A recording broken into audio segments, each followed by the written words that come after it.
Onda Magazine presenta. Que Onda Houston, something big will happen in Pasadena, and that is that the people of Pasadena will elect their future mayor on June 7th. And today we are joined by Rex Lindberg, who is the candidate. He's on your ballot in this election coming up in June. So Rex Lindberg, we can't wait to get to know you and to know why you're running for the mayor of Pasadena. Well, thank you guys so much for being here today. I really appreciate you guys coming in and talking to me about this important race here in the city of Pasadena. I'm actually running for mayor. First and foremost, I love this city. I was born and raised here. My family grew up here. I'm active in my church here. And you know, I believe I'm the most qualified candidate to run for this position. I've had a lot of training. I've had 8 years working for the mayor side by side, doing the things that we needed to do, going through every possible disaster you could only imagine. And I just feel like we're qualified to take the city to the next level. That's right. And you know, when you think of mayoral candidates, your background is very interesting because you come from a nursing background and you were recruited to work in the city. Can you elaborate a little bit on your experience and how is that influencing your dream of becoming mayor of the city of Pasadena? I can. It is kind of odd when you kind of look at that being a registered nurse. One of the benefits of being a nurse, I mean, I don't know how many, all of us obviously go to our doctor, of course, and doctors sometimes don't listen. But nurses always listen. It's something that we have to do because we're kind of standing on our own licenses when we do that. So it's very important that we pay attention, that we can catch things before they happen. I think that's going to serve me well as being a mayor because I listen. I listen to people. I take into context what they're saying and what point they're trying to get across, and I make them feel important because they are important. The things that they're saying to me is what they feel in their heart, and I think as a leader, you need to listen to people. Yes. Can you tell us also about your role that you had in the city as community relations director? Well, you know, and that was kind of an odd deal when we came into this position because I was 55 years old when I made a career change. So as community relations director, obviously I've got a lot of things. The most important things that I have to do is to make sure that in the city of Pasadena, anytime anything's going on, I need to make sure that timely and factual information gets out, especially during a disaster or something like that. You know, so getting into this role after being a nurse, I'm a good communicator, but I didn't know a whole lot about city government. But when you do something every day for 8 years, and you're on call every day for 8 years, you're on a fast track and you kind of figure out what's going on in city government. So I've got that expertise. We've gone through so many things. Matter of fact, we've only been in office about 6 weeks when Hurricane Harvey hit. Yeah. So here I am, this new guy over communications. It's got to get this information out to the people. It's got to be factual. It's got to be timely. And I'm brand new at this. So what I had to do was a sink or swim moment. It was one of those instances where I actually figured out what to do with my communication skills, got with the people that knew how to do these things, get this stuff implemented, and we got through this unscathed. We really did. We did a good job, and I'm very proud of that. Amazing. Yeah. And unfortunately, natural disasters is something that we see a lot in a lot of places because that's the case right now with, you know, the current climate. Sure. Based on your experience living in Pasadena, with your background and your experience with the city before, how do you plan to advance those efforts when it comes to flooding and other mitigation efforts when it comes to storm recovery? Well, you know, one of the things that we ran into after Hurricane Harvey and we did all the stuff, we had about 3,500 homes that had water in them. And so we identified the problem, the streets that needed to be taken care of, the flooding issues that needed to be taken care of. And we went out and got $105 million from FEMA. And so we're still fighting to kind of get that money and get it implemented. We've designed the streets. We understand where the problems are, the problems that need to be fixed.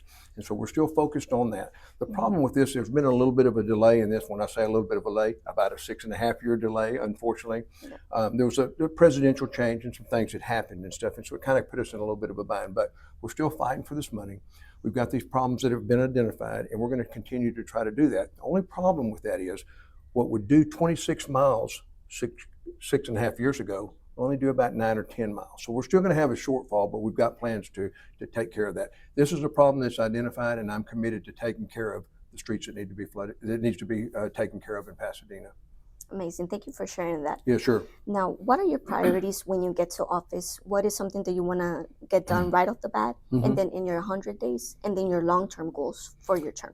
Well, you know, one of the things that anytime anybody comes into office and stuff, one of the things, the fears for some of the people, they're going to take my job. They're going to remove me from my position. Absolutely not. We have worked really hard over 8 years to get people in the right positions to do the right job for the city of Pasadena. I want to assure everybody that's not our goal. Our goal is to sit down with all 28 directors, to sit down with the command staff of the police department, the union of the police department, and all of our firefighters and the command staff there.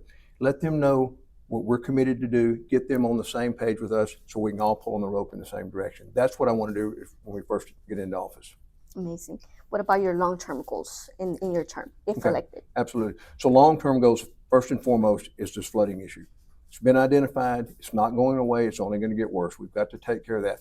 And we're not just talking about flooding. We're talking about new streets. We're talking about new ADA compliant sidewalks. We're talking about things like that. Continue to work on our water treatment plants. We're doing that now. We've got to make sure that everything's solid as far as that. One of the things always that we always say this, and every politician will say that. I want to say this right now. I'm not a politician, but I do believe in public safety. Mm-hmm. We've identified how many police officers we need. We're almost to that goal. Mayor's goal was to get to 300. I think after this next academy, we're going to have 306 officers. Based on the population, we need to be at about 325. That's our goal. We've got to get to that. Amazing. Thank you for sharing about that goal. Sure, absolutely. Now, I wanted to talk to you as we are a Hispanic magazine, Latino focused. We serve a lot of the Spanish-speaking community. And here in Pasadena, you have a very vibrant Hispanic community. And I imagine Spanish-speaking too. Do you plan to hire bilingual staff? How do you see serving the Spanish-speaking community in Pasadena? Sure. Well, we know how important that is because obviously we're about 68 to 72% Hispanic in Pasadena. We've identified that, depending on what numbers you look at, but it's very highly Hispanic population. Now, at the city of Pasadena, we're very diverse. We've got a lot of bilingual employees, whether it be at City Hall, in the courthouse, police department, fire department. So we're very good at that. One of the things that we're trying to do, and we've done this for the police department, and we're looking at our budgets, making sure we can do this. We want to offer a little bit of a stipend for bilingual people that are bilingual. I think that will help us to encourage more people to come to work for us. That's amazing. Yes. That's an amazing initiative. Now, I wanted to talk to you also about air quality in Pasadena, if that's something that you're willing to talk about. How would you help with the air quality? I know there's a lot of refineries, and especially you with your nursing background and knowing public health issues. You know, that's always kind of been a big issue in Pasadena. You remember we were always known as Stinkadena back in the day when the paper mill was open, and you could smell the paper. Well, a lot of people said, well, that's the smell of money, so we have jobs and people are doing that. Anyway, that part has gone away. We've actually worked, believe it or not, we've actually worked pretty close with the county on that. County's got a lot of monitors out there. Our Office of Emergency Management is in contact with all of the local plants, and our fire department stuff monitor these things. So we're going to stay on top of that. I think we've got it pretty much covered. We're staying on top. There's not a lot of incidents where there's fines or things that are levied against somebody. I think we're pretty good right there. Obviously, there's always room for improvement, and we'll continue to look into that. Amazing. Any other priorities that you may have for within your office, whether it be for diversity, representation, or any other, or when it comes to maybe potholes? Well, you know, obviously potholes are one of the things that's always a big issue, and I think we do need to do better at that. We've tried, but people don't realize we're 60 square miles. It's a very, very big city, and we're trying to stay on top of that. Obviously, we've got a lot of infrastructure going on, and so there's some heavy trucks that are taking, getting on some of these roads that are not truck routes and stuff. So it's a lot of wear and tear in some of these areas and stuff. So with the stuff that's going on with the FEMA, the stuff that's been identified, obviously we don't want to put money into something now and then have to tear it up whenever we make it concrete. So potholes are typically patched with asphalt, and some of these roads are going to be replaced. But in the interim, while we're still fighting for this money, yes, we're going to have to do something to. It's not a Band-Aid approach, but it's an approach that'll get us a year or two down the road till we can get to these streets and make it better. Thank you. Yeah. We want to know what makes you different from your opponent. You know, obviously I know my opponent. He's been a councilman for about 8 years here in Pasadena. I think the thing that makes me different from him is I'm one of these people that I will always sit down and I'll always listen. That doesn't mean you're going to change my mind on something, but I will listen to your perspective. We'll take those into account. I'm one of these people that will always support the community. I'll always put Pasadena first. I don't have an agenda for Rex. I have an agenda for Pasadena and what's best for the citizens. I'm a person that's always been proud of who I am and what I've stood for all my life. I don't need a title. I'd be proud to wear the title of Mayor of the City of Pasadena. I don't need the title. I think there's some differences between us when it comes to that. Amazing. You talked a lot about hearing people.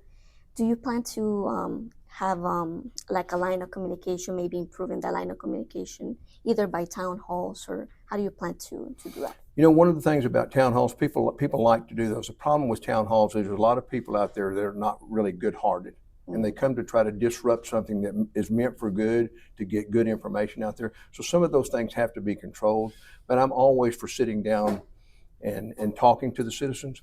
Funny question, because I do a lot of this stuff with my job now. People have asked me, they said, so if and when you become mayor, who's going to be you? Who's going to do what you do?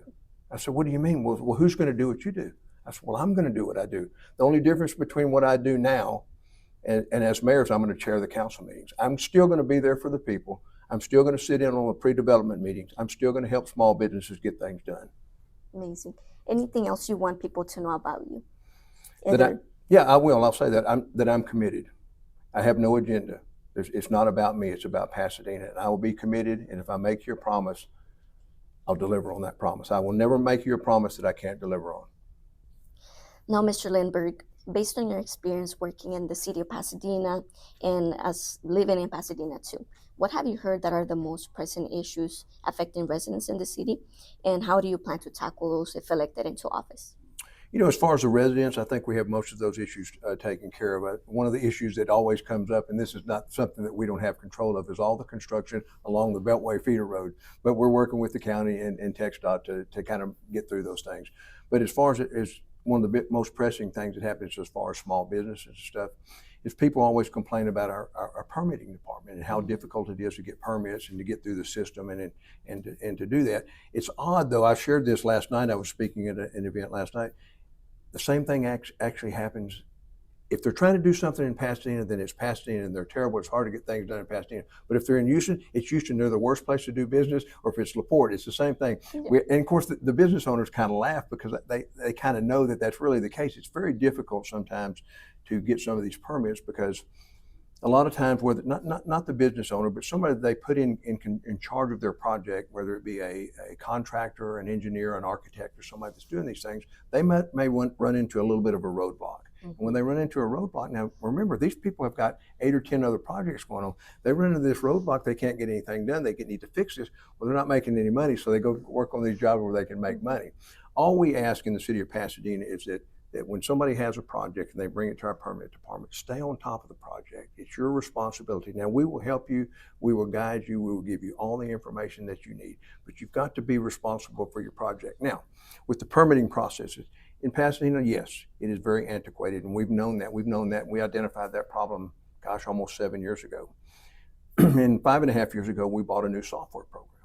Now, with the software program, it has to be implemented throughout the city and through our finance department, which is our city controller.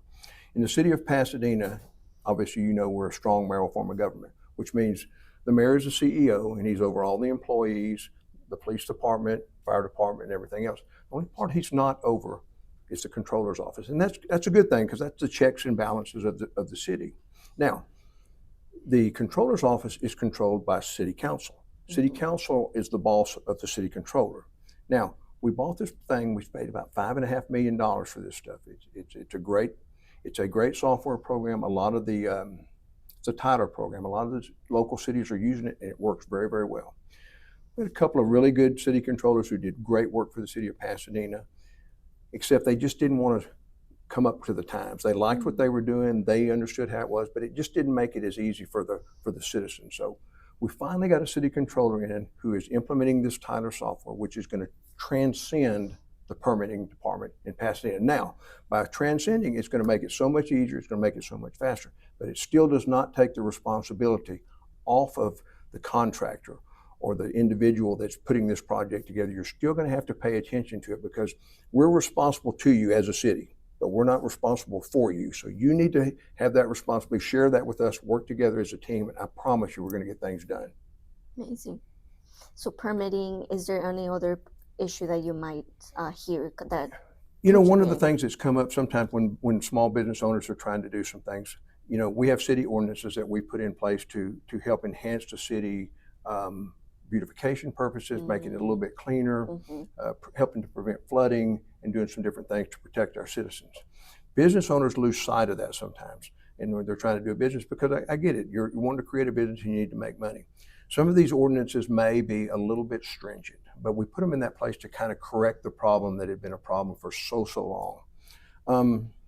One of the things we are going to look at, we're actually looking at them now. We're working with our engineering and our planning department right now. We're looking to modify those. And obviously that will have to be something we put together, we put before City Council. City Council has to approve that to where we can do this, because we don't want to do anything that goes against our ordinances, because that's the laws of the city of Pasadena.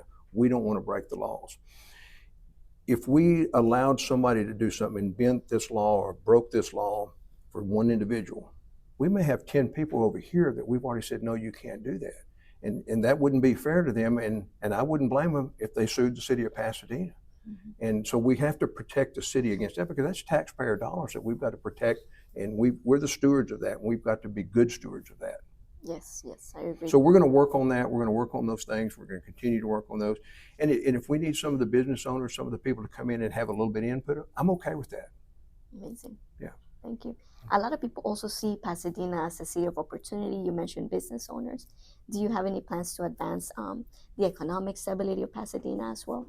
Well, I will say this. That's one of the big things about our expansion at our convention center out there. A lot of people were for it. A few people were against it. But we needed a true economic driver in Pasadena. And what I mean by that, something that will generate money, bring money into Pasadena through hotel motel tax, sales tax. These are the things that drive our economy. These are the things that keep our city services top notch, because we can afford to do these things. This expansion at the convention center is going to change the city of Pasadena, not just for 4 years or 8 years if I'm mayor or somebody else is mayor, but it's going to transcend the city for 30 to 50 years. So we're going to have sporting events, concert events, circus events, all kinds of things out there. A hotel will be built out there because it's just beneficial for a hotel to be there.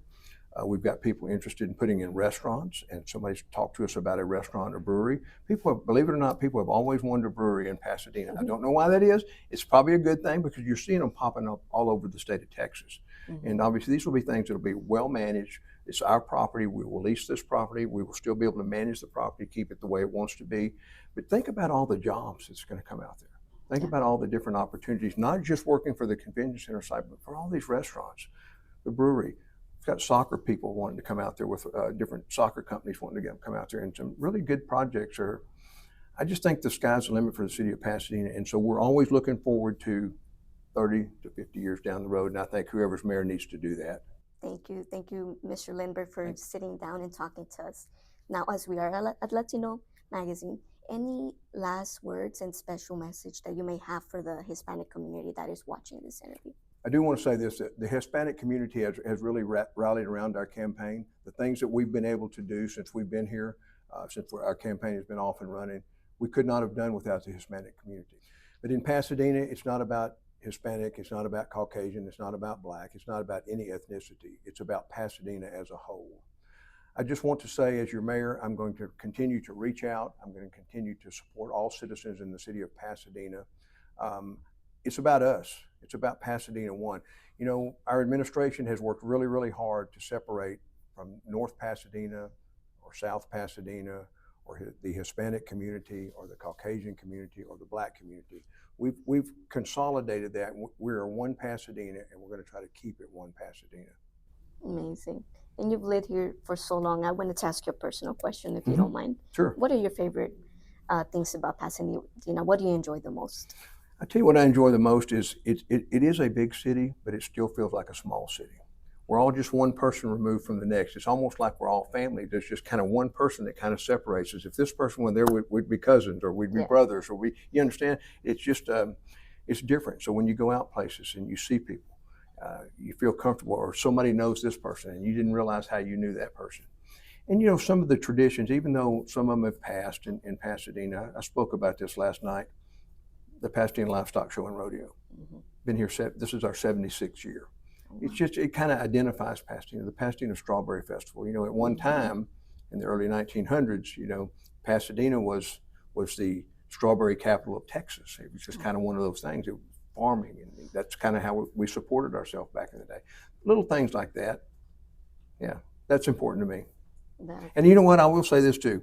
I was always one of those people that was proud that to be from how they called it Stinkadena, or they called it Pasadena. I never took that as an insult or anything like that. It was just something to be proud of. The home of Mickey Gilley. I love Mickey Gilley. He was a good friend of mine. I'm very proud to be his friend. Amazing. That's amazing too, to get to know you like that. Yes. To close out, Mr. Lindberg, what is your last message to have people, head on to the elections on June 7th? What do you want to see to encourage them to go? Yeah. Well, guys, thank you again for paying attention to this interview. I think it's very important for the city of Pasadena. We've got a big election ahead of us, and the future of Pasadena rides on this election. We've got the city moving in the right direction. You can see how the city has been cleaned up over the last 8 years. I'm proud to have been part of that. I've got a vision for Pasadena. I understand what Pasadena wants. I understand what Pasadena needs, and I also understand what Pasadena is capable of. So we're not going to waste any of your taxpayer dollars, but we're going to keep moving Pasadena forward, and we're going to continue forward together. Thank you so much, Mr. Lindberg, for this interview. It's been a pleasure to get to know you. And you've heard it, guys. The election is very approaching, like it's almost there on June 7th. So early voting starts on May 27th, and it runs through June 3rd. Thank you so much for tuning in, and thank you. And thank you so much, and thank you to Que Onda for having me. I appreciate it. Bye, hasta luego. Pues lo que queremos que salga es que estamos apoyando al compa Rex, los amigos empresarios. Este grupo empezó hace 8 meses con la idea de apoyar políticos que nos ayuden a nosotros, a los hombres de negocio. Si son mexicanos, bolívares, americanos, de cualquier raza, aquí no nos fijamos en eso, nomás a los hombres de negocio. El grupo se empezó con 25 empresarios, amigos de Willy Ríos, y de ahí ahorita somos 70 y queremos crecerlo a 100. La meta del grupo es ayudarle a los políticos de cualquier raza, elegirlos con que nos ayuden para atrás a nosotros. Eso es lo más principal, trabajar con la gente y todo. Un grupo de empresarios apuntalados por el señor Willy Ríos, trabajando con el futuro mayor de Pasadena, el compa Rex. Así nosotros lo bautizamos. Nos sentimos orgullosos de trabajar con alguien tan importante. La comunidad latina está creciendo. Prueba de ello es que hoy estamos apoyando a un político para que nos represente. La política es fundamental porque nosotros decidimos quién nos va a representar. Tienes que apoyar a quien más confianza le tengas, quien tenga historia y una historia positiva. Nosotros apoyamos al compa Rex.